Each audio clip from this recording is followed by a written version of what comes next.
Hello, this is Muslim. We're starting and going live. We have some of our guests in. So I know people are joining us from all around the world. So good morning, good afternoon, good evening to you, wherever you may be. I'm Muslim Layode, the Executive Director at the African Philanthropy Forum, and we're really excited to have you join us today, particularly because we're not only discussing systems change in Africa, but we're publicly launching our systems change program. So thank you for joining us. We have a really packed schedule, and I will go over the schedule to give you a sense of what we're going to do today and ensure that we have a productive time this morning, afternoon, or today. So we're going to start with our conversation on systems change, and that will be a very engaging session, I can promise you, with our panel, and that will be moderated by Jeff Walker, following which our systems entrepreneurs will share about their work and how we can collaboratively move the needle on development in Africa. It's important to mention that these systems change leaders were selected in 2019 following a rigorous process supported by Dorberg, and they're solving problems in multiple SDG areas, including quality education, decent work and economic growth, good health and well-being, clean water and sanitation, as well as reduced inequality. And then the favorite, and I think the highlight of today, is when we get to interact with you all and engage with our guests today and share ideas on how we can work together to really advance systems change on the African continent. And then we'll wrap up. So it's going to be packed, but very productive. The intention is to also have a very interactive session, and so we would encourage you to keep your videos on to enrich the experience. And please keep your mic muted until you have to make a contribution and turn it off afterwards. And would also encourage you to use the reactions so you can know you're following the conversation and the energy level up. So at this time, I will hand over to Jeff Walker, our moderator for today. He's the chairman of New Profit, a venture philanthropy organization that backs breakthrough social entrepreneurs who are advancing equity and opportunity. Jeff is also an APF board member, and I would say he's the foremost proponent of systems change that I know. Over to you, Jeff. Thanks, Mohsen. Much appreciated. Mohsen is the engine that drives us all, and so thank you, Mohsen, for pulling all this together and holding us together. And system change, that's so important, having somebody who is that collaborative glue that makes sure that we all communicate and connect with each other. So thank you for what you and your team, Nellis on the call as well, have been doing to help us do that. Conversation today is going to be fun. We have a great panel, but then also some great system entrepreneurs, fellows that we can connect with, and you'll hear the stories of. And the goal for this hour is to be a sampling for things that you might be interested in following up on, that Mohsen and her team can help be that connective glue that kind of holds us all together and says, I'm really interested in that, or how that worked. We're also going to use some stories. How does this really coming into high use, and examples are the best thing. I think these stories bring it alive. How do you actually work and change a whole system rather than some smaller group activities? And there's a really great science around it that's been honed over several years, but everybody's still learning. So we look forward to having your all's ideas as to how to make it more effective, particularly in Africa itself. We have Randy Newcomen on. He's one of the godfathers of system change, and the Mid-Yard Network is as well, and really has understanding of, from a donor's perspective, but also a catalyst perspective, how to pull these organizations and stakeholders together around some common problems. Angela Chichaga is started up a system change model, and I've been supportive of her and our teams for a number of years. But how do we bring financing and health to African countries? How do we work with the governments? How do we work with the NGOs in the space? How do we work with financiers and the multilaterals? That's a very complex dialogue, and she's been great at helping pull that together. Elena Bonametti is Tostan, and that's an organization that was direct service for a number of years and now has really morphed itself into a system change organization. You're going to hear about that. And so I think there's a lot to learn, particularly the fellows that we have on the call, as to how to work in an organization and be able to grow from there. And then we have Mohsen, who's our connective glue, and kind of how are we thinking about, supporting, system change strategies at APF and integrate the network of philanthropists around Africa, Africans for Africa, and helping support their activities. So I'm going to start the questioning, and then we're going to do 2 rounds of questions. Then we're going to go to the fellows, and then we'll come back and do a more open dialogue. We really would like to have you all go into the chat and put questions and things. I will be reading it, we will be reading it, and we'll draw some from them, those questions as we go through it. So Randy, I'd like to kind of open it up with you first, and kind of talking about the components of system change. What have you learned, as you've implemented over the last several years through Midyar and others? What tools do you use? What might be helpful to some of the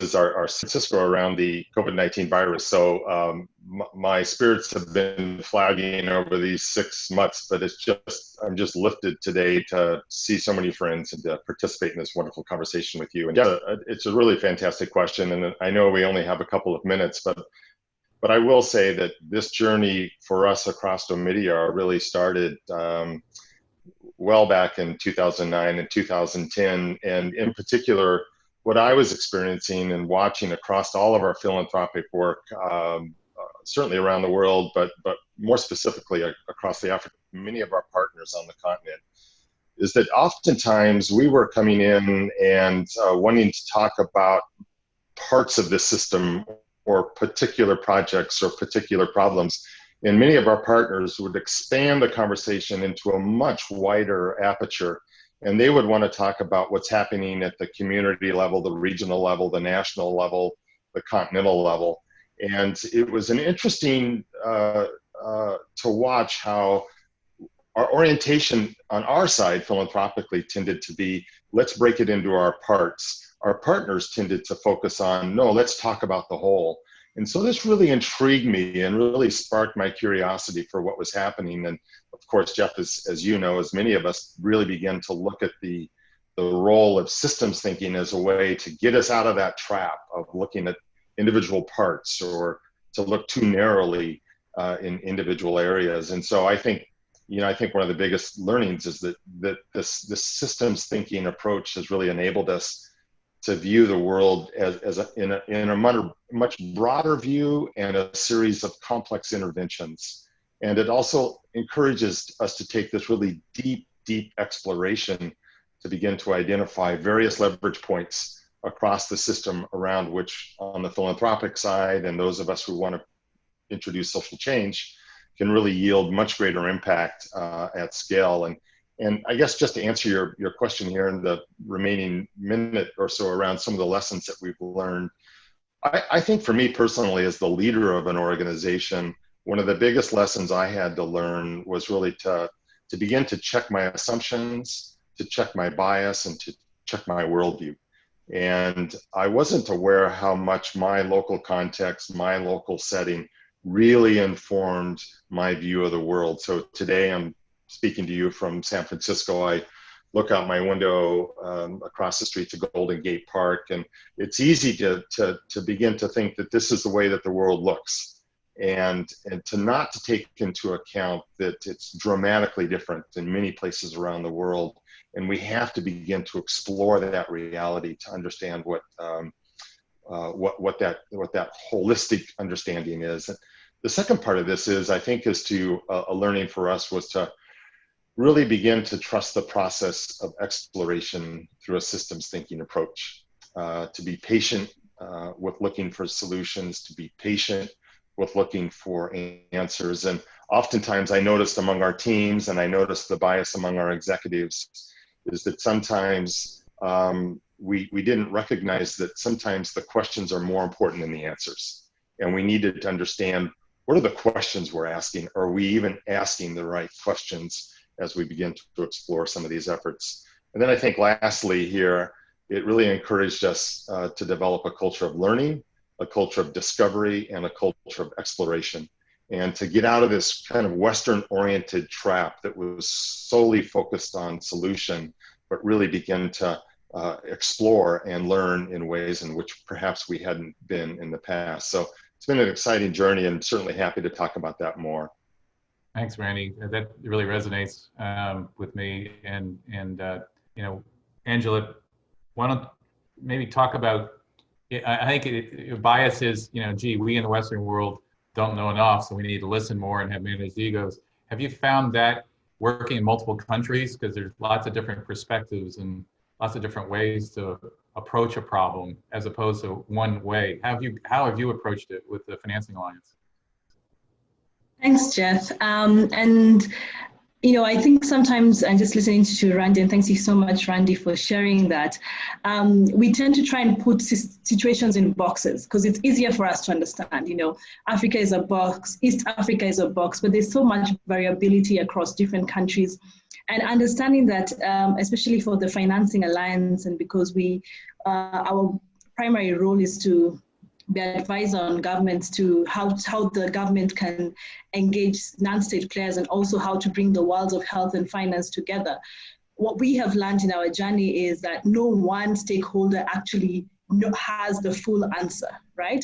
And so as an organization, you know, I think we've been taught that, oh, you need to focus on the tree and stop seeing the forest, or rather see the forest and don't see the tree. And actually the learning has been the tree and the forest are actually equally important, right?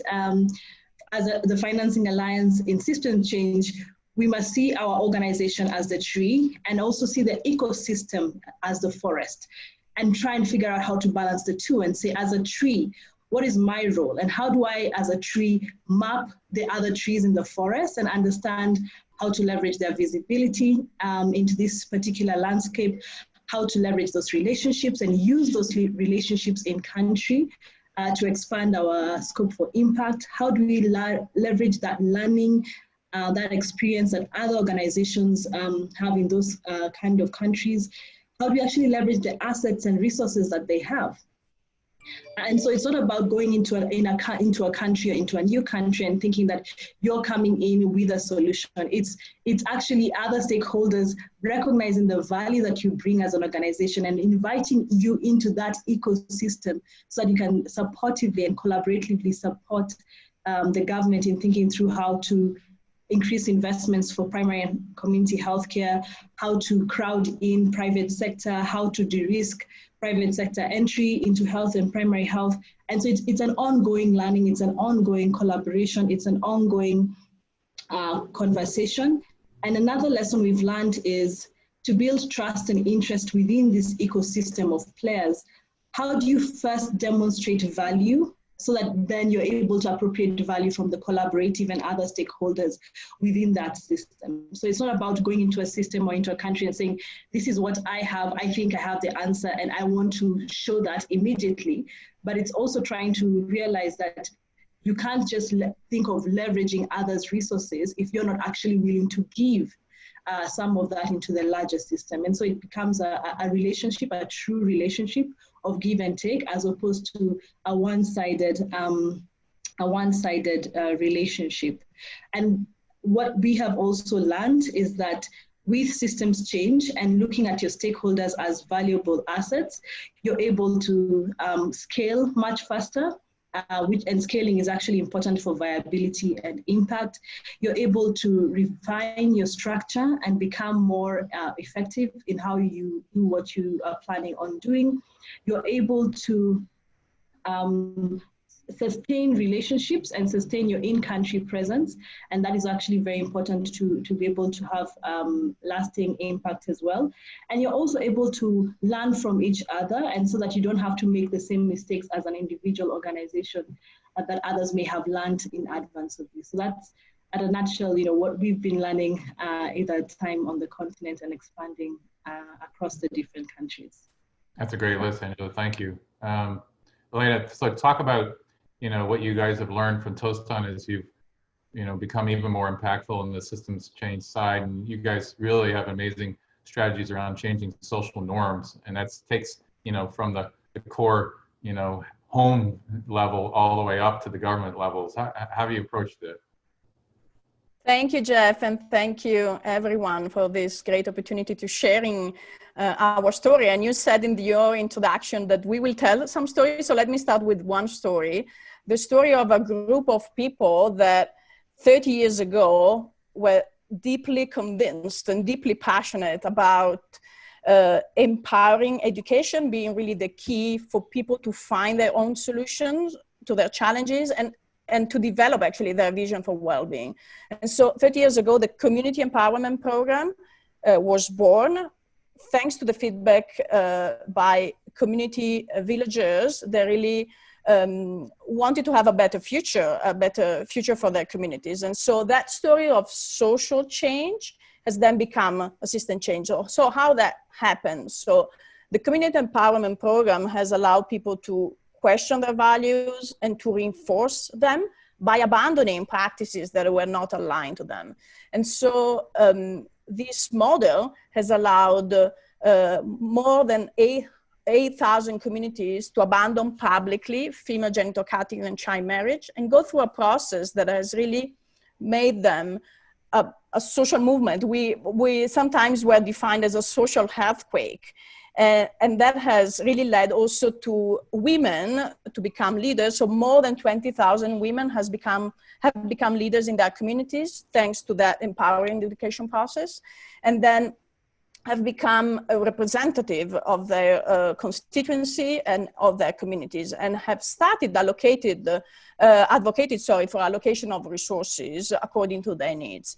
Now, those protagonists have decided actually to take that social norms change model into a system change. They decided to go all the way. And I think they trusted the process, quoting around words, and they decided to take it to the next level. So those actors, those protagonists of that social earthquake, asked Tostan, and Tostan was there to facilitate, why can't we use the same social norms change process that has allowed us to abandon practices, truly entrenched practices like female genital cutting and child marriage? Can we use the same process for addressing accountability, lack of transparency? And so Tostan was there to train some of these community leaders who have run for office and became locally elected officials, and to know more about their roles and responsibilities, to know more about what they could do within their position to really influence the public space. So this is the story from the story of a social norm, of a social change model that has been transferred into a system change thanks to people willing to take it to the next level. Now, there are two key words in this story, which is, the first one is sustainability. And the second one is the importance of data. So sustainability, because this is a community-owned, community-rooted process. And I think all of us on the phone today could not agree more than top-down approaches are not going to make us achieve the Sustainable Development Goals. And so we need really systemic indigenous process for people to allow to lead their way, to really make priorities the one they care most, and put really priorities of their communities on the front, and allow allocation of resources to happen according to them. And of course, transparency and accountability is key in this process. So sustainability, again, is one of the key words. The second one is evidence, and really the importance of data. Locally elected officials, when they are empowered, they know their roles and responsibilities, need to take decisions. So what's the best way of taking informed decision? It's really availability of data. And we know how much resources have gone into ensuring that, for example, back to Angela's point, health data system work for better decision-making process. But you know, as far as you tell people you need to have reliable data to make informed decision, but people don't understand why they need them, you know, things are not going to be sorted. Now, when you put people in the opportunity of being empowered to take decision based on their data, really that is a game changer. I remember Khalidou Sy, who is the mayor of Medina Yorofula in southern Senegal, told us one day, you know, Elena, we had the worst rate of success rate of children in school. So we ask ourselves, why do we have that worst data? What would we have those bad data? And they realized the classes were overwhelming. I mean, the number of pupils in the classes were overwhelming. And so they decided they needed more schools. They decided to address that challenge by reading those data and really allowing more resources to go to the education system and sort really the success rate of the children. So again, importance of data and data to also drive accountability and to drive really more transparency of those decisions. That's great. Thank you. You know, the data is critical, and I'm going to ask Randy in this next question something about that. And but your social norm change, you know, Mohsen, how are you looking at, you know, the African philanthropists and they're changing their social norms? You know, I think there was a lot of, I'll give to things that I want to do as opposed to working together with others. And I think there's a movement to getting them to work together. How are you helping that process? Right. Thank you, Jeff, and great to be with Angela and Lena and Randy.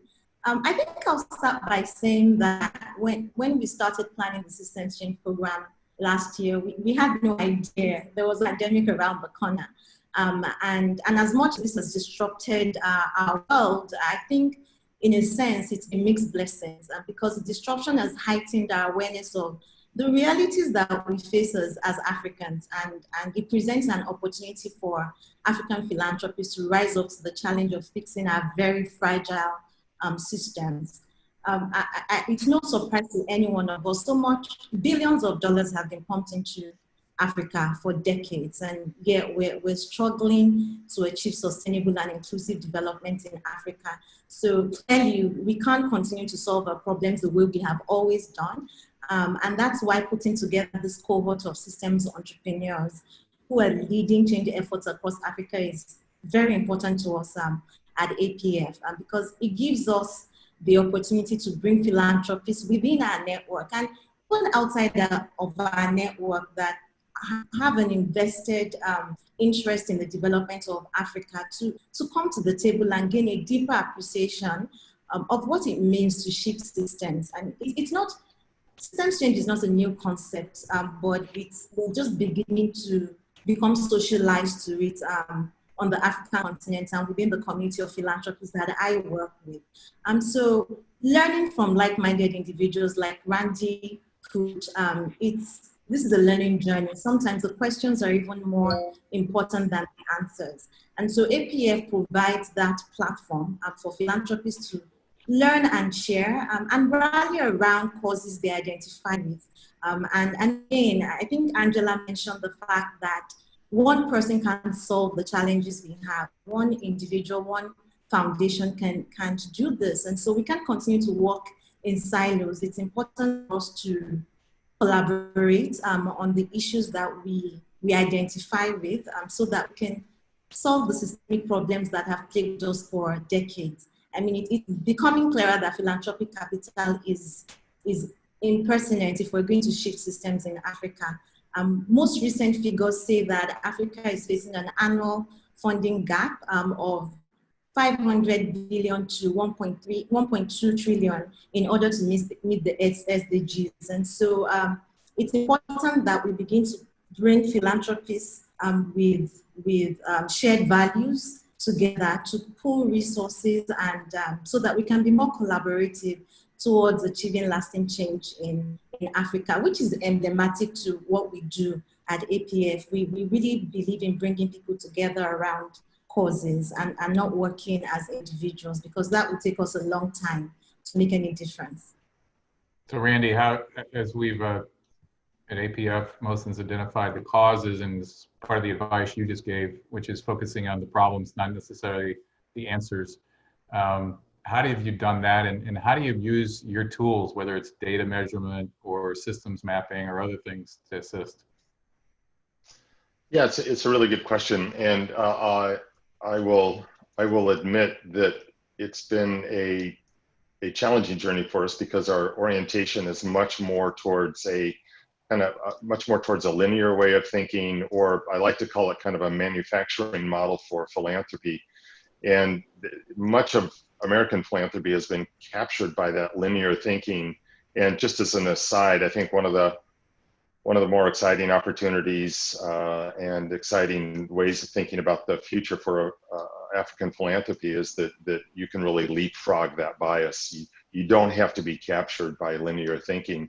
And the downside of linear thinking is that it leads us to simplify complex challenges into a little simple cause and effect way of trying to measure impact. And of course, there's uses for that where it's helpful to use that cause and effect. But when we're working in environments of complexity and complex problems and the like, that doesn't serve us as well. And so the orientation that we've adopted more internally across our foundations is to recognize that healthy systems mirror healthy organizations, and oftentimes they mirror healthy individuals. And so so this idea of trying to measure the health of a system or the health of an organization becomes a way in which you begin to measure the potential for, or in fact, the real impact. And there's certain characteristics that you find in organizations that are high impact, that provide solutions to complex problems, that tend to be more resilient in the face of major complex challenges. And those characteristics include the following. So they have, you find within the organization, and you often find within the leader, a real authentic and intentional approach to learning and curiosity. And so the leaders and the organizations don't stop learning. And you want to encourage that kind of learning environment. And without that ability to learn, then it's questionable about ultimately what kind of an impact they'll be able to deliver and that they'll be able to provide. And leading with that then is also this notion of a growth mindset. So there's quite a bit of research done around this idea of growth mindsets and what that tends to unlock in an individual or lock in an organization. But simply it's the belief that you can continue to grow over the course of your lifetime, that your growth doesn't end, but you can continue to grow over your life. And that's so important to this idea of really having that growth kind of mindset. And then I think finally is when we try to measure impact, we see this practice among organizations of setting small, clear goals and running experiments with clear feedback loops to assess achievement. And so there's this real practice of ongoing establishment of goals, ongoing feedback loops to really assess impact. And oftentimes without those kind of near-term feedback loops, you don't get the kind of learning that you would hope. And let me just tell you this real quick story here, and then I'll hand it off to you, back to you, Jeff. But for many years, one of our foundations has been involved in South Sudan, and before South Sudan became its own independent country in 2011 across all of Sudan, heavily involved in efforts around reconciliation, and Sudan and South Sudan has had a legacy of conflict for decades now. And we had tended to really target specific conflict resolution programs, which are good and helpful and important programs. But we didn't take into account the much broader health of systems that were taking place across the community. And one of our partners in South Sudan said, hey, listen, let's try something different. And the short story is a whole series of conversations across the country where they called it Take Time for Tea. And sadly, us Westerners don't embrace the tea culture as much as maybe we should. But certainly the South Sudanese understood what it meant to sit down for tea. And it was just this really extraordinary experience where people came together to have tea and listen to arts, listen to the spoken word, listen to poetry, and gather together. And consistently in community after community, they were drawing 1,000 to 1,500 people that would come together, drink tea together, and talk about their differences. Now, this is something we never would have dreamed up sitting here in San Francisco or any other office across the US. But it really was an example of how a group of individuals at a local level took more of a systems orientation, and then it allowed us to really assess what was the impact that they were making very quickly and very easily through running these real short-term experiments and getting this kind of feedback that enabled us to really focus our resources in ways that were far more impactful. I love that story, and Elena, that's what you do. Is core of what you do, I think, is having those discussions, you know, at a village level, at a hut level, and whatever it might be, and that it builds up from there. So that proximate strategy. Lots of tea. Yeah, lots of tea. Yeah, exactly. My background's actually an old Japanese tea house, so it's very appropriate, I guess. So Angela, you know, as we're having tea together, you know, how do you create your own environments for getting people to kind of understand there's some common goals and to think more on the long term as opposed to I just need the quick fix?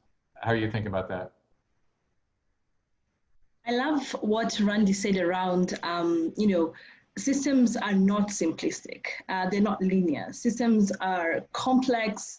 They are large. They take time to understand, and they also take time to address. So I find that, and something I've observed is that, you know, if you're thinking about even from the funders' perspective, my view is that for funders, if they're thinking around the systems approach, you know, this understanding that systems are complex should then influence who they fund, how they fund, and what they fund. And so for systems change, if we think about it strategically, the who is really about the organization that is being funded, and really understanding this organization that's in this particular place. What's that organization's comparative advantage? What's that unique value proposition that they bring?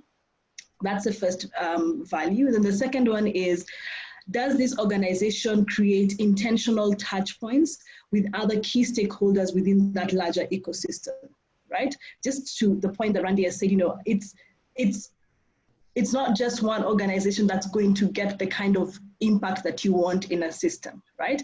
But that one organization plays a very critical role, and it's like a domino effect. So does that one organization also connect with other organizations in that space, be it the government, being it private sector, academia, or any other implementing factor? Then the third kind of aspect of the organization is really, are you based in the context within which you intend to operate? And why this is really important is because to have a real and meaningful understanding of the solutions that you're looking for and of the true problem, you know, being based in that context and understanding that particular context you're operating in is quite critical. So that's really around who is funded and who should get funded. And then there's this aspect around how, you know, and the how about funding is recognizing that lasting impact requires long-term commitment, right? And just to the point that you raised, Jeff, you know, how do you bring people, how do you align different stakeholders to understand that this is not an event, it's a process. You know, come in knowing it's a long-term game, and come in knowing that it's going to take time to kind of see the results you want if you are truly and meaningfully believing in systems change. So then also realizing that if it's going to take a long time and it has so many players within the system, how does someone embrace this idea that you're actually, you know, stronger and actually better together? How do we align our resources to make sure that we can optimize on leverage, you know, and how do we also make sure that we reduce fragmentation of those resources, especially at the implementing level? So really having those open conversations between funders, having those open conversations between stakeholders, so that we stop building so many parallel systems that are all achieving suboptimal change, whereas a more collaborative system would actually be able to achieve that change at scale and more lasting change. And then the third is, you know, the what needs to be invested in and how do you actually go about that? And if system change takes time, one should be then open to investing in both the process as well as the results that you're looking for. And all that means that, I see this aspect of most people trying to avoid operational costs. Yet these are the operational costs that are required to implement the program that you're interested in. And we all want to see some form of impact. So then thinking about, if I'm going to be in this system and invest my time, my resources, my talents to this organization, then I need to be doing that with the view that this is going to be a long-term kind of play. And also understand that I can't just be saying, I want to link this to only the result, because it takes time to get the result, and there's a process to getting that result. And true commitment is committing yourself through that process for that result. And so that's just perspectives around long term. Oh, that's great. Thank you very much. Elena, I'm going to come back to you after the presentations, and Mohsen, maybe we ought to go to those since we're at time now. And Nella, you're going to take it over from here to guide us into presentations, correct? Maybe Jeff, sorry, I think, I will just make a brief comment. I know we are already over schedule. I think what Angela said resonates so much with me. And, I just want to back this with an example and just leave the audience with a very positive note, because there are visionary funders, visionary partners that look along those lines that Angela described. And I think I just want to make the example of the Nigeria for Women project, which is a system change approach, a multifaceted investment that just started in January for Tostan with the support of the Ford Foundation and the Gates Foundation. It's a government of Nigeria program that is going really to address the root causes of gender-based violence. And we know how important this agenda is. And so the World Bank, visionary funders like the Ford Foundation and the Gates Foundation, the government of Nigeria, of course, on the lead, and the technical assistance of Tostan are going to create that process that Angela so well described, and really trying to push a multifaceted, a very complex, addressing a very complex issue, but in a way that is going to be locally owned and really bringing sustainability in the process. And so thank you, Angela, for saying that. And over to you, Jeff. Thank you so much for such an inspiring conversation. So Mohsen, you want to take it over to Nella, and let's get the fellows up. Right, thank you, Elena, Randy, Angela. I think this is one of the most exciting things we've done this year at APF, showcasing the systems change entrepreneurs, and they are the ones that can best tell their stories. So we're going to be hearing from them, and they're going to be sharing their impact stories, and also bring us on and share how we can all come on board and work collaboratively together. So I'll just go straight to Danai from the Cholera Elimination Secretariat, who is the first to go. Thank you, Mohsen, and thank you to the panelists. I'm just going to share my screen. I hope you can see my screen. Yeah, no problem. Yes, we can. Perfect, thank you. I'm privileged to have this opportunity to share the work of the Cholera Elimination Secretariat. So it's often referred to as an ancient disease in a modern world. Cholera has been endemic in nearly 70 countries across the world, but the majority of these are actually in Africa. And there's an estimated 3 million cases per year, resulting in 100,000 deaths. That's about 274 people dying every day. For me, cholera is a stark marker of systemic issues that are founded on inequality, on injustice, on inequity, disproportionately affecting the poorest and the most vulnerable populations of the world. In the past 2 decades, Zimbabwe has had recurrent cholera outbreak resulting in more than 4,500 deaths and 112,000 infections. The worst of these was the cholera outbreak of 2008, where over the course of 10 months, we saw over 90 people infected, and we lost the lives of 4,000 people. It is now recorded as the largest and most extensive cholera outbreak in the history of the continent of Africa. The fragmented and short-term responses of multiple stakeholders to the outbreak of 2008 with vaccines, with WASH initiatives, did not solve the long-term issue of cholera in the country. In essence, it delayed the inevitable. So in 2018, in September, Zimbabwe was hit by another cholera outbreak that saw 10,000 people infected. But this time, as an organization, our approach was very different. We dedicated ourselves to not only dealing with the immediate emergency, but most importantly, to spearheading long-term commitment to working together with partners to ensure that such an emergency would not happen again. So the Cholera Elimination Secretariat was founded by High Life Foundation, working very closely with the Ministry of Health and partners within the country to provide catalytic support to coordinate stakeholders in the development and implementation of a 10-year cholera elimination strategy that will see us reaching our goal of ending cholera in Zimbabwe by 2028. In the past 18 months, the Secretariat has achieved some key milestones. Firstly, through a collaborative multi-stakeholder partnership, we have seen the development of the first ever national cholera elimination roadmap for Zimbabwe. In addition to that, we have operationalized the Public Health Emergency Operations Center, which provides surveillance for cholera and other endemic-prone diseases. Third, we have also supported the National Task Force for Cholera Elimination within the country to play a key role to ensure that this roadmap that has been developed will actually be implemented.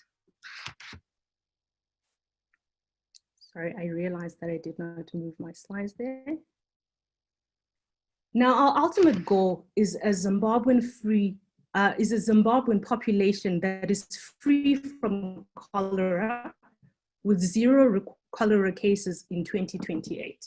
And the success that we're trying to get to, we'll be looking at 3 main indicators.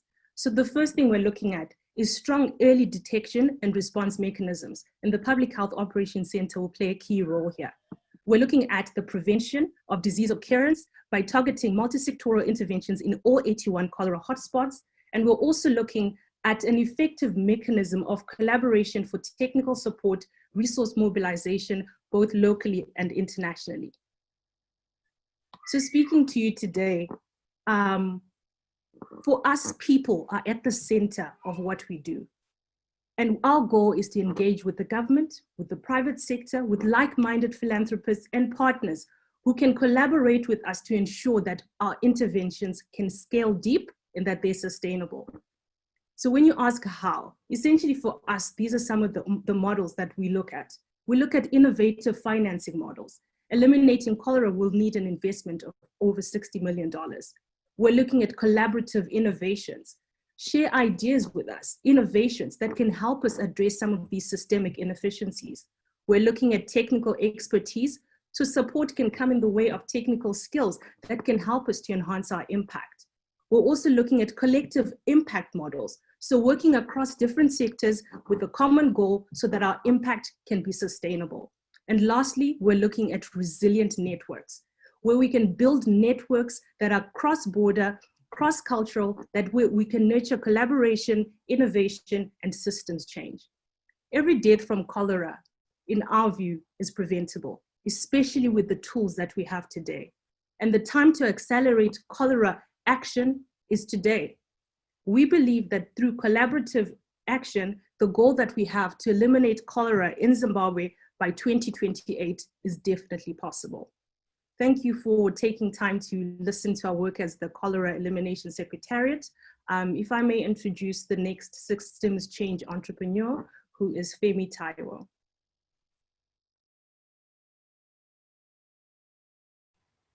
Thank you. Good day, everyone. My name is Femi Taiwo. Just a second to share my screen.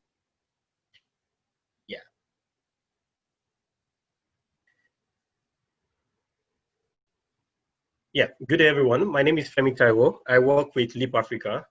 Leap Africa is a youth-focused leadership development organization. We're focused primarily on equipping young people with the skills and tools to lead their lives and to lead their livelihoods and to become transformative leaders in organizations and communities. One of the biggest challenges facing young people on the continent and in my own country, Nigeria, is the issue of unemployment and underemployment. And there are very many sides to this problem. There's the issue of skills mismatch, skills gap, or the bigger issue that there are not enough jobs and that young people would have to consider self-employment, which they are not equipped and prepared for. Now, many partners are addressing these challenges in different ways, but we decided to take a closer look. Disaggregating the youth unemployment or the employment challenge, one thing you will find is that a significant proportion of the young people who are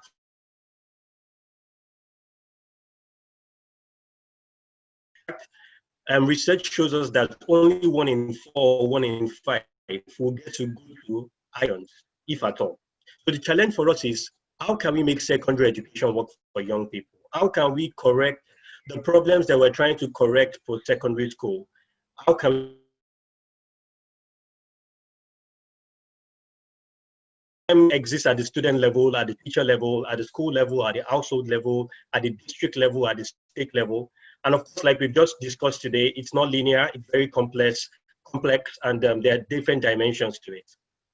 Now, but on the other hand, there are opportunities. We have millions of young people going through secondary schools in Nigeria, public secondary schools in Nigeria, and they come out not prepared for the present reality or the future realities of work. They've gone through school systems that has not equipped them with the leadership, life skills, and employability and entrepreneurship skills they require. They do not come out with the required commercial awareness. They have no understanding of the pathways they would explore post-secondary school. And the digital, creative, social sector, agricultural sectors hold for them. So what is the work that we do in Leap Africa? Over the past 3 years, we ran a pilot in a particular state in Niger Delta, which has one of the highest unemployment challenge in the country. And we found that if we wanted to solve secondary education in Nigeria, we probably would definitely have to go about addressing it in a bottom-up and in a top-down approach. So the bottom-up approach is, how can we inject fresh talent and transformative leaders into the secondary educational system? And we found the answer in the National Youth Service Corps. National Youth Service Corps is a year-long program, compulsory program for young graduates in the university system, who employers also remark that are not employable. So we discovered that we could address 2 categories of youth: recent graduates from university, and leverage them through a fellowship program to equip young people in secondary school. And that's what we've done. And that's what we want to scale up significantly. We take youth corps members through a year-long fellowship of upskilling, project-based learning. And as a core part of their work is that they would have to train and teach in secondary schools and help equip students, teachers for the 21st century realities. Putting those boots on the ground helps us to generate much needed evidence and insights that we can use to influence policy and influence programming from the top down. And that basically is what we want to do at scale, starting with 3 critical states: Lagos State in Nigeria, Akwa Ibom State in the Niger Delta area, and Kaduna State up north in Nigeria. So how do you come in? We believe that, with your partnership, we can scale out the elite fellowship. We can support student transitions by making sure that they have adequate support to transition, whether from secondary school or whether post the NYSC program. Technical support also to help map the system appropriately, develop strategies, review curriculum, and ultimately develop a roadmap to help change the system. Together with your partnership, we can have more young people with raised aspirations, who have developed fundamental life skills, leadership skills, employability skills, who have developed commercial awareness through training, through internships, and who are prepared, to combat the challenge of decent work when they go out of secondary school. Ultimately, together with your partnership, we would have these 2 categories of youth who are prepared and would ultimately be able to reduce youth unemployability and youth unemployment in Nigeria. Thank you. I'm going to invite Az, my colleague, to go next. Thank you very much. I'm just going to share my screen now.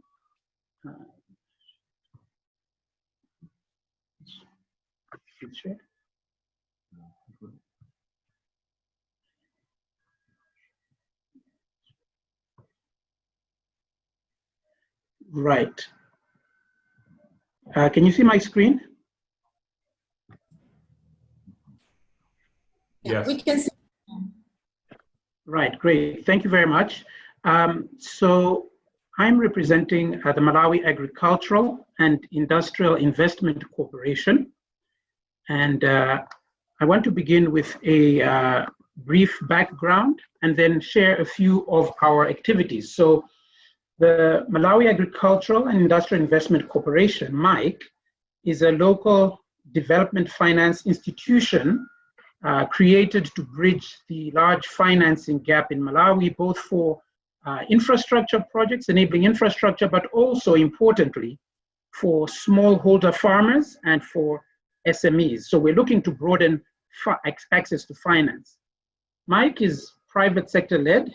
It has an independent body of directors chaired by the private sector, and it is a strong, robust governance structures.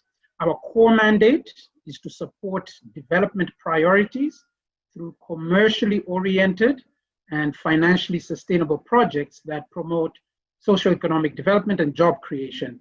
As you can see there, our key sectors, we've got a fairly broad mandate in terms of the sectors, but we are anchored firmly in agro-processing, manufacturing, as well as tourism. But I really want to focus more on the agro side of what we do. In terms of our operating model, we're a fairly small team of 10 professionals. And for this reason, MIC works primarily through partnerships and co-financing arrangements with development partners, with regional DFIs, and also importantly with local financial institutions, including microfinance institutions and commercial banks. And I'm pleased to say that recently the World Bank has signaled strongly that they would support our efforts at broadening finance for SMEs.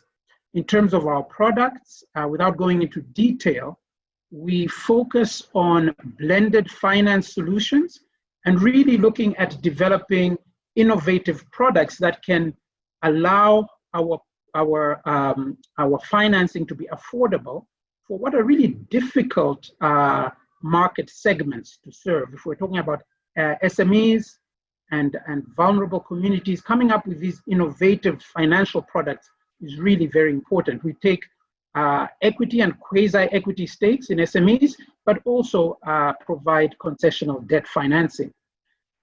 I share with you here some of the sectors we're currently active in, as well as the name of a few projects.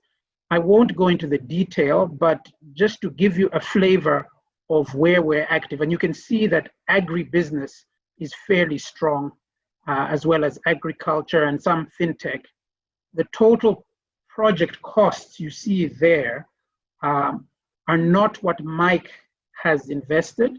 We typically take a minority equity position or come in as junior debt, and then we're able to leverage significant external financing. And I think that's really what we bring to the table, that we can get together with some of those other partners collaboratively, as I mentioned, regional DFIs, as well as commercial banks, de-risk the projects, and then leverage in this financing.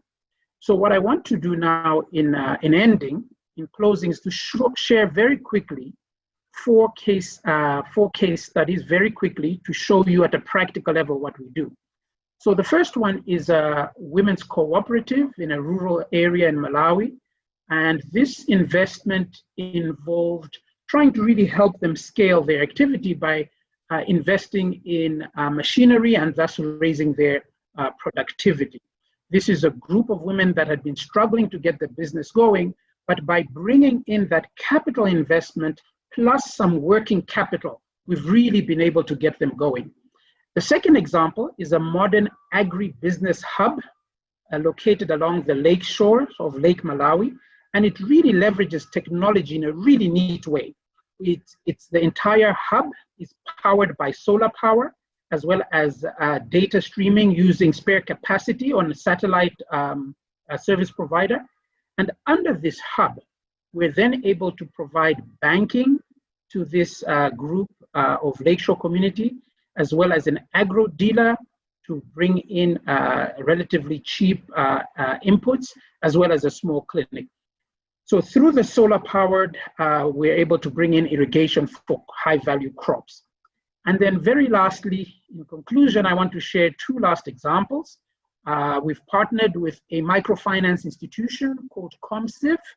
We provide the wholesale funding to ComSIV, and they in turn on-lend to cooperatives right across the country, but they're providing the financing and bundling it with extension services. So this is how we're going to reach many, many cooperatives across the country to really scale the impact. And then the last one is a seed company called Museko, and we've provided financing for them for a new warehouse.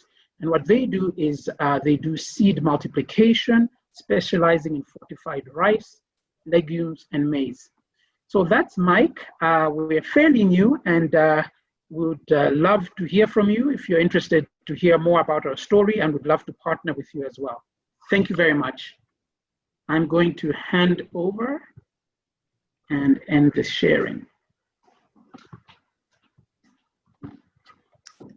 Thank you, Taz, and good afternoon, everyone. I'm just going to share my screen real quickly.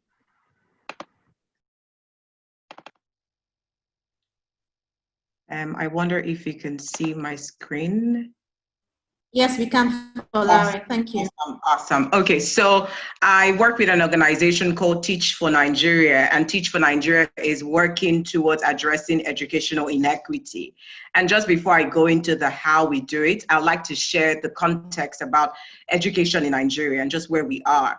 Right now, we have 13.2 million children of school age who are out of school. I mean, given with the pandemic, we have more children now who are out of school. About 90% of our school age children are out of school. 25% before the pandemic of current pupils who are in primary school dropped out. And then also, just so that you know, 60% of students who completed primary 6 were unable to read and write, whether in English language or in their native language. And also 58.1% of our young workers lack sufficient education to perform well at their jobs. And when you think about this and you think about the children who come from certain backgrounds, majority of children who come from low income backgrounds usually are their socioeconomic background and their communities determine the opportunities that they would gain and access to life opportunities. So we understand that at Teach for Nigeria, and we understand that to really transform educational inequity and to really solve the issue would require several solutions. We know that there is no single solution to addressing it. And so we do that through a unique approach where we define this inequity as a jigsaw puzzle that has several pieces to the solution. So for example, we have issues around infrastructure with classroom size. For example, someone had mentioned that on the call. There are issues around early childhood education. There are issues around investment in education through funding, issues around the curriculum aligning to whether it's primary education and secondary education. There is also family support and engagement in children's education. We're seeing now, for example, how children who have parents who are more literate or who are literate are able to better support their kids, through the learning process during this time. We have issues around girls' education, access to resources, whether on the side of teachers and students, and focus on whether primary instruction in English or math. Like, the issues are so many, and then they're also systemic, and there's several of it. And so how we think that we're going to really solve this is by sort of like overwhelming the system with as many dynamic, determined leadership across board. And so we do this through a unique way, as I mentioned, where we recruit outstanding young leaders. We recruit graduates and young professionals and existing teachers into a 2-year program. Now, the idea is for them to go into schools, underserved schools, under-resourced schools, to teach for 2 years first. And then we train and we support them throughout the training. We partner with existing government schools that are underserved, and we place them to teach there for 2 years. Now, during the 2 years, the idea is for them to be exposed to the fundamental issues that is causing educational inequities. And then we train and support them to identify those issues and start to think about solutions to them. So what then happens after that experience is who then become alumni start to pursue opportunities to work, whether it's directly in policy through like the ministries of education, the agencies in charge of education, work directly in school systems. Some of them remain as teachers in schools. Some of them start social innovations and create solutions that are looking to address some of those pieces that I shared in the jigsaw puzzle, and even identifying several more challenges and providing solutions. And so our vision is that 10 years from now, we imagine our alumni working across different sectors. You know, as I mentioned, we also imagine that we're going to, so right now we're already seeing impact around academic and non-academic outcomes, mindset changing. We're also seeing impact even across the policy system. So we're seeing where institutions are saying would like to train our teachers the same way that your teachers are being trained, because we see the mindset that they bring, we see the attitude and the commitment to teaching and learning. Also, our approach is designed for long term. We understand that this is a systemic issue. We understand that, you know, we're not going to solve educational inequity with just one solution. There's no quick fix to it. And so our solution goes beyond the classroom. Right now, I'll share with you just 4 examples of some of the innovations that we're seeing. Kayode Oluwaseun was one of our fellows in 2017, and he's now set up an organization called School Linker. During his 2 years teaching experience, he realized that a lot of teachers weren't trained in years. He said some of them hadn't even been trained in 15 years. And so he started an in-service training program for public school teachers, where they can access training materials that are contextualized, localized. And right now, during the pandemic, he's trained over 1,000 teachers in public schools virtually. Folashade Babatunde, who founded Waste for Meals, while she was in school teaching for 2 years, she realized that there were students who would come into her class, and a lot of them weren't learning, and some of them would come into class and start sleeping. Some of them would come into school feeling sickly, and she realized that a lot of the children just they hadn't had meals, of course, because of where they came from. Some of them their parents couldn't afford to provide breakfast for them. And so she started an initiative called Waste for Meals, where she identified a pollution issue, but also identified a hunger issue. And then she started an initiative where you bring in waste materials and then you receive food from bringing in that waste material. So that's one of the things she's doing now in Ogun State and in Kaduna State. And Dane Yatwa, together with Bosede, another fellow, they co-founded an initiative called Child Support Initiative, where they identified that girls were missing out in school, or were missing school because of their menstrual cycle and their menstrual period. And some of them were also coming to school, but they would sit in a corner during their menstrual cycle because they didn't have sanitary towels, and sometimes the schools also didn't have the sanitary facility for that. So they started an initiative that now puts sanitary banks across schools in Lagos State, in Ogun State, and in Kaduna State. And that's the idea that Teach for Nigeria, you know, that we're trying to galvanize as many leaders who are going to be addressing the different issues across the ecosystem as much as possible. And so to really solve this issue, when you engage philanthropists, and this is the how, you know, you can be part of this transformation. To engage philanthropists in you know, on the continent and in this part of the world, a lot of people want quick fixes. A lot of people want, you know, so what are the results? What is the impact? And because of the type of work we do, it's long term. So we're looking for, you know, donors and investors and philanthropists who are going to be innate with us for the long game, who are going to invest, you know, not just in, you know, the results as the lady shared, but in the process of, like, from recruiting, from setting up the organization. So it's financial resources to be able to support this for the long term, but also the technical resources to be able to grow and continue to scale the organization. So I'll stop there now, and I'll stop sharing my screen and invite Joy and Tola to take over. Thank you. Thank you so much, Folawe. Before we go, because the plan was to save the best for last with the end fund, I'm actually going to hand back to Innocent from Sesame Workshop South Africa, because I think we skipped you along the way.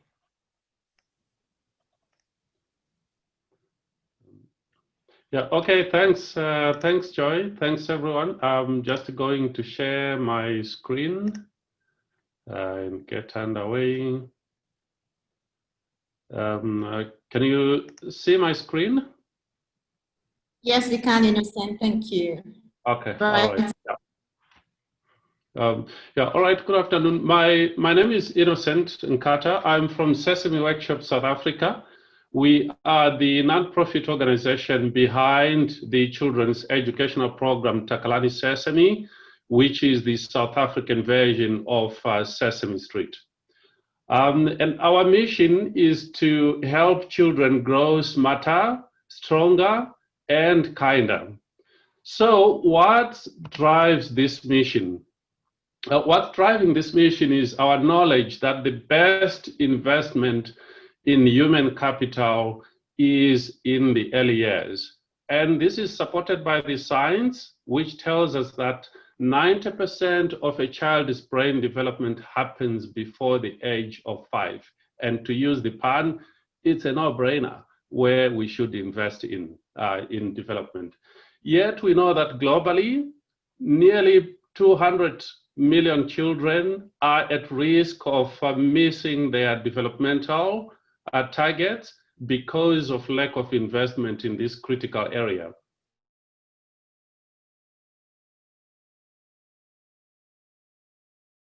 Development remains one of the most under-resourced development areas in the country.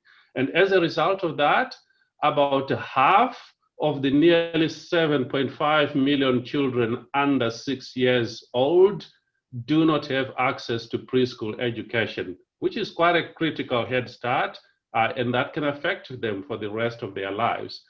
And as we recently found, about 78% of our children cannot read by the time they get to grade 4. And that's nothing short of a crisis, and it is indeed a systemic failure. So what can be done about that? Moving forward, at Sesame Workshop, our vision is to help turn around this crisis by catalyzing systemic change and helping to build a better future for our children. And how do we do this? Power of mass media to reach and teach children everywhere where they are. And we work with other systems change players to engage them, to deepen our impact with children and their caregivers, whether they are at home, in classrooms, online. So it's everywhere where they are, using the different media platforms that we have access to, ranging from television, mobile, online, community viewings, print resources, home visits, and engaging with caregivers wherever they are. And this is making a difference. We are making a difference. And how do we know that? We know that on average, every month, Takalani Sesame reaches more than 4 million children. And we also know that we are making a difference because research studies that we have done reveal that children who have watched Takalani Sesame, compared to those who don't, demonstrate at least 25% more gains in literacy, numeracy, and life skills. So building on this powerful model that we have been using over the past 20 years in South Africa, we have now set ourselves an ambitious goal, which was partly inspired by what Sir Ken Robinson said so many years ago, about 14 years ago, when he spoke at the TED conference. And he said, we have to rethink the fundamental principles on which we are educating our children. Our task is to educate their whole being so they can face the future. So what we are doing now with Takalani Sesame is to reimagine the future of early learning. And we're doing that in 3 critical areas. Firstly, continuing to use the power of mass media, now combining it with learning through play. We work to nurture the cognitive, creative, physical, social, and emotional skills that children need to succeed in school. Some of you might know about those as 21st century skills. And then secondly, because parenting is such a key pillar of the growth environment of children, we are also looking to work to unlock the power of parenting, helping to build the critical skills that parents need to support their children in their learning journey. And then finally, we are putting the philosophy of Ubuntu at the center of everything that we do. So that involves nurturing the values of Ubuntu, the values of caring for each other, respect for diversity amongst the children, driven by the spirit of I am because we are. In South African, Umuntu, Ngumuntu, Ngabantu. And so as I'm wrapping this up, I just want to reiterate the final call being the fact that early childhood development, as we know, is the most powerful investment in human capital any country can make. And we know that there is a massive return on this investment, as has been demonstrated by several research studies, but most notably by Professor James Heckman and his associates at Harvard. And these are some of, I just identify some of the key highlights that they have shown us here. One, that it nurtures the key 21st century skills that I mentioned earlier on, the cognitive, creative, physical, and social-emotional skills. Two, investing in early childhood development reduces the social and financial costs to the taxpayers. That comes from problems like special education, remediation, repeating grades, and school dropouts. And then three, it promotes economic growth by setting a firm foundation for upward mobility. And then fourth, it reduces the impact, the economic impact of skills deficiencies that come from early gaps in life that lead to problems like low productivity and high social impact costs. So finally, just noting that in South Africa, as we've been working in South Africa for the past 20 years, we have been contributing significantly to early childhood development. And now we think that we know that there is an opportunity to scale this investment and deepen the systemic impact. But we cannot do this alone. We need more visionary partners to work together on changing the systems and to invest in this bold social enterprise that we are embarking on. And together we know that we can make a difference for millions of South Africans. So we look forward to engaging with those of you who are interested in contributing to this change, not just in South Africa, but beyond across the entire African continent. Thank you. So I will hand over back to Joy. Thank you so much, Innocent. I'm going to start sharing my screen now.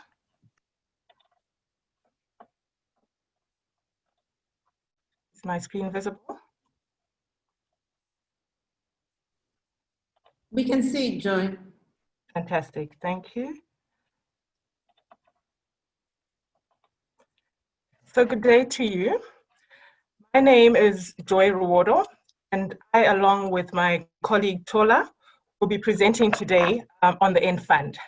We venture to be so bold as to say that the End Fund offers a best buy in public health outcomes. We are a private philanthropic initiative on a mission to end 5 of the most common neglected tropical diseases, also known as NTDs. They affect the world's poorest and most vulnerable people. And why is this a matter of urgent importance in a time of COVID-19, you might ask?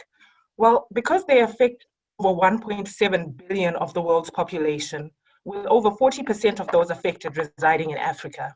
What is worse is that over 1 billion of those affected are children. In essence, NTDs actually affect significantly more people on the African continent than both malaria and HIV/AIDS combined. The End Fund has made tremendous inroads in the fight against NTDs. Since our founding in 2012, we now operate in 21 African countries and have, along with partners, provided over 920 million NTD treatments. In the last fiscal alone, we reached more than 121 million people with close to 200 million NTD treatments. So there's a glaring opportunity given the momentum that we have built and the interest surrounding this issue. It's the first time that we can tangibly taste the possibility of reaching an end to these diseases. Diseases which severely reduce workforce productivity, they reduce cognitive ability for school-going children and quality of life, keeping already impoverished regions in a continued cycle of poverty. Asked in a recent exercise who our main competitors are, we grappled with this question. This is because our systems approach brings stakeholders together around high impact programs, such as deworming, As such, we collaboratively invest in and alongside local and international resources, working in community rather than in competition. The progress that we've made using this model shows that if significant additional investment is put into the sector, it makes it actually very possible to reach the end of these NTDs. Tracking progress against our elimination, sustainability, and innovation targets, as well as indicators, shows us that we can continue to improve, and along the journey, we can eventually get to breaking the cycle of neglect. I'd like to now hand over to my colleague Tola to share more on the impact of our work. Good morning, good afternoon, good evening. Thank you, Joy. At the heart of our work is an unflinching passion for improving lives and ending suffering from the NTDs. A moderate infection of intestinal worms, roundworm in this instance, and this is an adult roundworm, a dead one, of course, is equivalent to about 200 worms in a child's belly. And just for context, 200 roundworms will just about fill up this bottle. This ailment causes malnutrition, illness, significantly diminished quality of life, and loss of productivity. And it's just one example of negative impact of the NTDs. We tackle these diseases through low-cost, easy-to-administer program interventions. For approximately 50 cents per person per year, the 5 most common NTDs can be effectively treated. Funding NTD programs, in particular deworming, is widely considered the best buy in achieving health and education outcomes. Children that are dewormed are 25% more likely to attend school, and deworming treatment has the potential to increase an adult's earnings by 20%. Globally, the return on investment from financing the tackling of NTDs in terms of benefit to individuals is estimated to be about $399 billion from 2015 to 2030. The return on investment for growing economies is also significant in that ending these debilitating diseases will improve the productivity of workforces, creating a potential health dividend, that is the socioeconomic benefit of having a healthier workforce at national levels. Our work at the End Fund seeks to use a systems-level approach at scale to effect change, bringing together essential stakeholders, including philanthropists, governments, multilaterals, and the private sector, as we identify and leverage on these change makers and build capacity for systems strengthening. Lives and ending suffering from the NTD is ambitious? Yes. Is it audacious? Certainly. But it's also achievable and desired. NTDs are inherently associated with chronic poverty and inequality, and truly sustainable development means leaving no one behind, advancing on all frontiers. Public health is one crucial focal area for development, and ending the NTDs is intrinsic to driving progressive and equitable advancement of the African continent. Only with the invaluable support of philanthropists and the private sector, by way of much needed funding, can this goal be achieved. And so we ask that you please join us as we seek to build a more equitable, healthy, and prosperous society. With your assistance, we will end the NTDs in our lifetime and on our watch together. Thank you. Thank you very much, Tola, and to all the systems entrepreneurs for sharing your stories and encouraging us to do more. We are really behind on the schedule, so I'll just hand over to Jeff now to moderate the discussion, and we'll be able to take a few questions. Thank you, Jeff. Thanks, Mohsen. And I'm going to leave that screen and go to the larger screen with everybody on it. So a couple points, but I really want to hear from the system fellows, what do you need? And while we all need money, I get that. Let's not talk about money. What else do you need? You know, it could be network. It could be in your own country. It could be shared best practices. It could be tools around system change, particularly asking, you know, the panelists who have given their time, you know, what might you ask of them?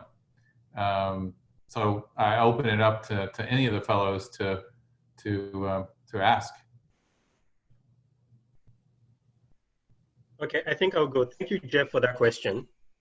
I think one big challenge comes to impact measurement. So here we are, we basically are running different types of interventions, addressing different types of challenges. And we're trying to now, scale it up significantly and attack the system or address the systemic issues. So impact measurement would help us to be more effective in our intervention, would help us to understand where to channel even the scarce resources that exist. So I would say technical support for impact measurement would really go a long way for myself and my colleagues.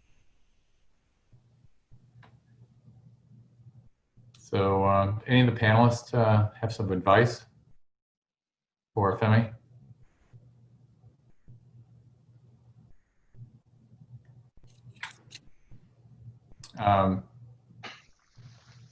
Sure, Randy, you guys got some good measurement strategies. Yeah. I didn't want to jump in too quickly on that, but that's really an excellent question. I appreciate that. And there's some really specific tools that we use across all of our foundation work, and much of that is based in a process of it's based within the mapping of systems. So we do quite a bit of mapping work with all of our partners and across all of our strategies, and that map serves as the basis to really measure impact. And so in the process of trying to understand what's happening, what kind of impact is being made within a particular context, where might we as a philanthropist better apply our resources? What are some of the big challenges that are presented within that system? What are some of the big opportunities that are presented within that system? We have found that one of the most effective tools is going through that process of mapping, and that requires an extraordinary amount of patience to do, because in the near term it doesn't appear to yield results. But we have found that on a longer term basis, it yields results that are very resilient and are very lasting and encourage a holistic approach. So just to try to be pragmatic and practical here, for us, the starting place is having a really crisp understanding of what the map looks like, what the intervention and leverage points are within that particular system, and how it is that you as a partner are intervening across those various leverage points. And certainly I can, even offline, Mohsen can put us together, and I can point you to some particular tools that would help enable that process for you. I think that those tools would be great. I know you guys get a number of them, and I have found system mapping to be really useful. Influencer mapping, who's relevant to the problem that you're trying to address as well. And so these tools, maybe we can give you links to all of the fellows in particular, or anybody else on the call. I think those are really helpful. Any other? Somebody else from the pool of fellows who might have a need?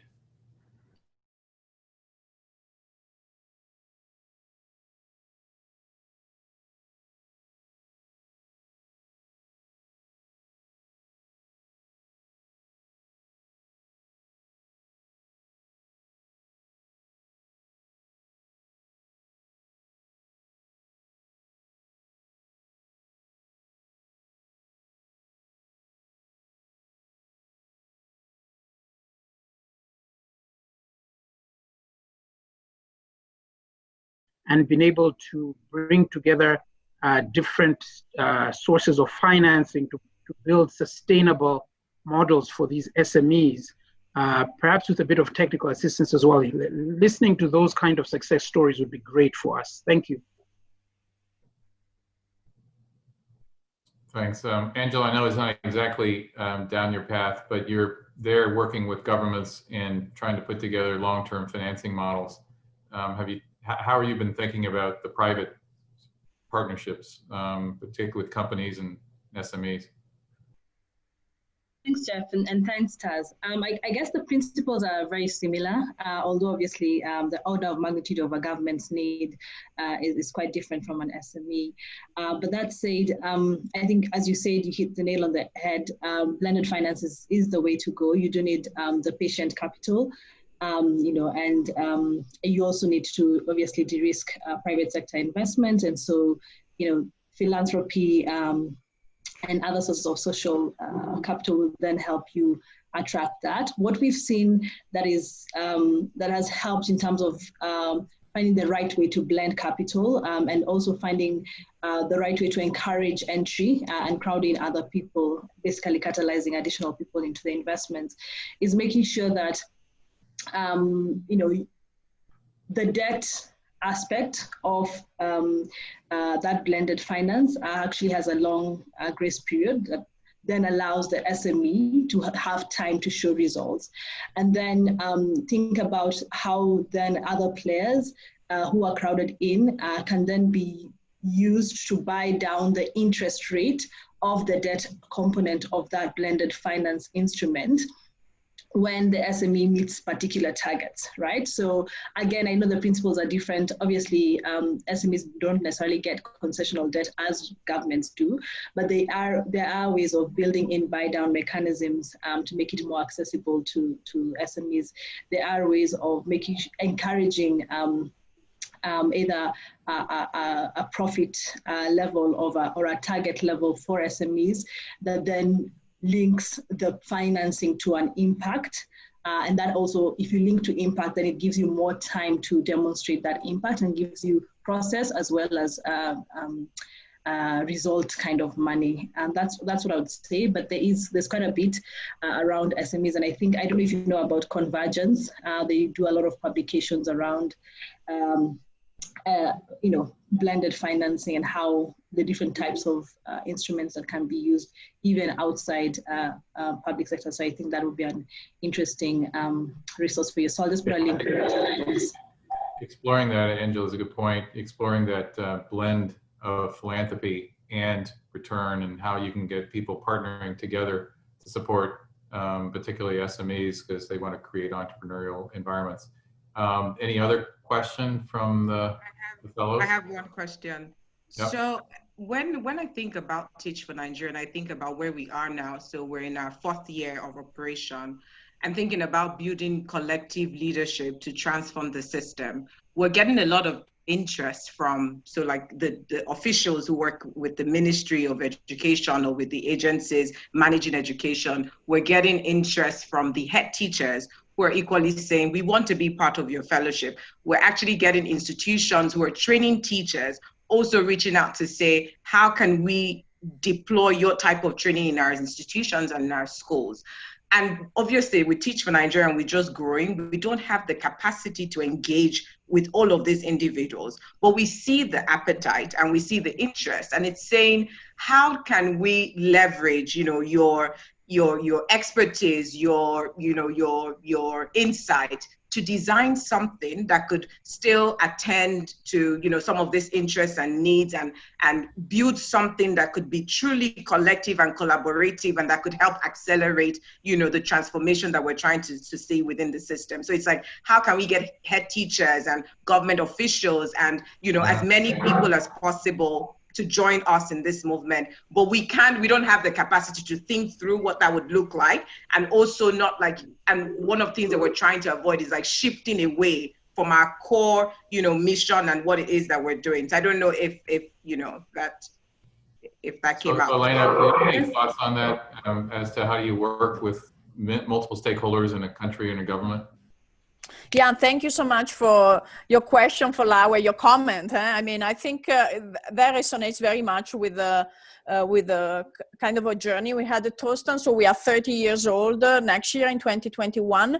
And actually, I think we spent the first 30 years in really fine-tuning the model, the methodology, the approach, the strategy. And now we feel that, you know, we are opening and sharing and basically exchanging practices. As you said, there is this appetite for sharing and wanted to amplify the impact, but there's no capacity as practitioner to really reach so many people. And so we thought that having a model that is talking about replication through strategic partnership was going to be a solution for us for this challenge. And so we are trying to see where there is fit, and I think value alignments with partners in other countries in particular is very relevant. And this is government officials, of course, religious leaders networks. We work a lot with religious leaders, other civil society organizations. I think value alignment is the foundation, and then really sharing practices, challenges, and we do that through the Torsten Training Center. So we developed basically a 10 days training that is sharing what we achieved, at the same time sharing the principles that can be adopted by others to really amplify the impact. So we went that way to really, again, try to leverage our experience, but also, you know, trying to support so many wonderful initiatives that are in other countries and led by other civil society organizations, but maybe need, you know, more technical or more technical expertise from a methodological perspective. And so we are trying to sharing through that. So I will be, you know, delighted to exchange a little bit more with you and tell you how we went about it and how we developed that scaling model through strategic partnership. I hope I did respond a little bit to your question. If I may just lean in a bit, very much, and just on what Elena was saying, you know, I know you're mentioning it as a challenge, but if there's ever been a model for Teach for Nigeria to scale, you know, I think this is a very good example which you shared, is that the government is actually looking at Teach for Nigeria as the innovation hub of an intervention that they want to actually tap into. So, I mean, you already now have line of sight of a pathway to scale. I do understand you do have a core business and a core mission that you're trying to achieve, but I think this is a really interesting opportunity that you may not need to look at it as a challenge, right? Like, if the government is interested in the model and they've seen the kind of impact you can have, as an organization, this is an opportunity to scale what you're able to do and scale that impact. And I think there is an interim solution, as Elena has said, is how do you share those, how do you publish what you've done, how do you publish your models, how do you go online and develop a training system. But there should be maybe very intentional conversations within yourself and your leadership around, you know, what you're doing for 100,000 people has now an opportunity to be done for 20 million people. If your long-term vision and goal was to improve education outcomes in Nigeria, you've just been given some form of path to do that. And I think there should be conscious conversations around, yes, not today, but there is a plan for you to do that. And I think this is an example where scale, there's an opportunity for scale, and that will be able to get you to impact. And Malawi, one other point, I have seen donors fund one individual to be that collaborative glue, to be that orchestrator that works, because I know you have too many things to do.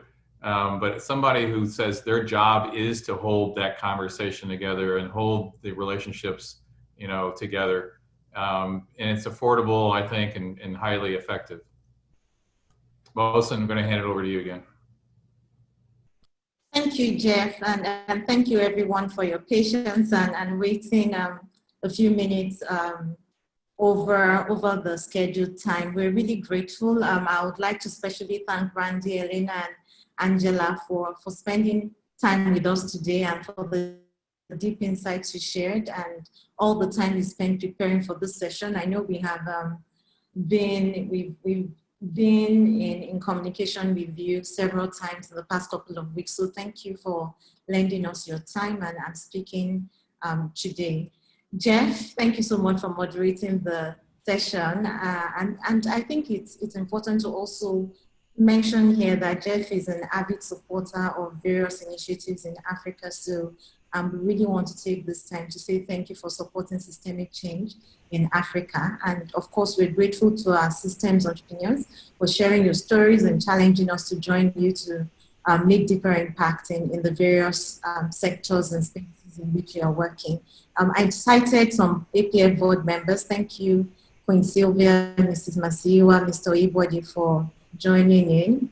And I also want to take a moment to say thank you to our donors, Delta Philanthropy, Walker Family Foundation, Ford Foundation, and Mod Foundation for the support that you always provide to us. And I think this journey, we've been on this journey for over a year now, and one organization that has worked closely with us all through this period is Outbreak.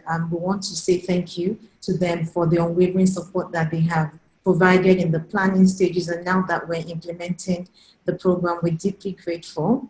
So moving away from today's session, I'm always excited when we talk about our conference. So if you're here to save the date, please save the date for our conference on October 27th. It's holding from October 27th to 30th this year. And of course, it's going to be virtual, and we'd love for you to join us. So please follow us on all our social media platforms, and do read your emails when they pop into your boxes for further information about the conference. And finally, I'll say thank you to you all for joining us today for this program launch. Even though it's virtual, I think we have achieved so much today, and we have learned so much. And we'll be sharing the recording with you and some of the other tools that have been shared during the process. This is only the beginning. We'll be reaching out to you. As Jeff mentioned, there are various ways that philanthropists and members of our network can be of support. It's not necessarily funding. We welcome the funding, but there's so much more that can be done. So if there's anything that jumped at you today and you feel, oh goodness, this is something I can definitely get behind, please don't hesitate to reach out to us at APF, and we're committed to continuing this conversation with you. So thank you so much, and stay safe. Thank you. Thanks, everyone. Thanks, everybody. Thank you. Thank you, everyone. Bye-bye. Everyone. Bye. Thanks. Bye-bye.